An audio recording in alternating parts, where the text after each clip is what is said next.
حضرت محمد صلی اللہ علیہ وآلہ وسلم نے فرمایا، صدقہ کر لو، کیونکہ تم پر ایک ایسا زمانہ بھی آنے والا ہے جب ایک آدمی اپنے مال کا صدقہ لے کر نکلے گا لیکن اسے کوئی قبول کرنے والا نہیں ملے گا۔ حضرت محمد صلی اللہ علیہ وآلہ وسلم نے فرمایا، سلام میں پہل کرنے والا شخص اللہ تعالیٰ کا سب سے زیادہ قریبی ہے۔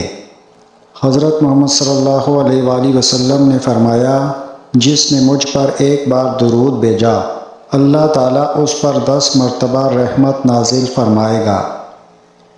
حضرت محمد صلی اللہ علیہ وآلہ وسلم نے فرمایا، مسلمانوں، اگر تم میں سے کوئی چاہتا ہے کہ وہ اللہ تعالیٰ سے باتیں کرے تو اس کو لازم ہے کہ قرآن مجید پڑھے۔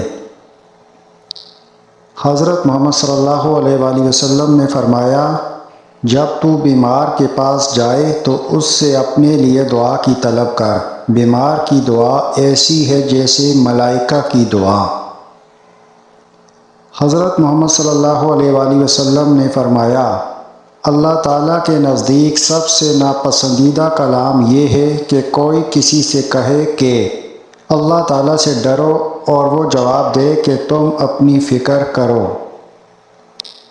حضرت محمد صلی اللہ علیہ وآلہ وسلم نے فرمایا، جب لوگ تمہیں تکلیف میں اکیلا چھوڑ دیں تو جان لو کہ اللہ تعالیٰ تمہارے کام کا ذمہ خود لینا چاہتا ہے۔ حضرت محمد صلی اللہ علیہ وآلہ وسلم نے فرمایا، 2 عادتیں ایماندار آدمی میں جمع نہیں ہو سکتی، ایک کنجوسی، دوسرا بد اخلاقی۔ اللہ تعالیٰ مجھے اور آپ کو عمل کرنے کی توفیق عطا فرمائے۔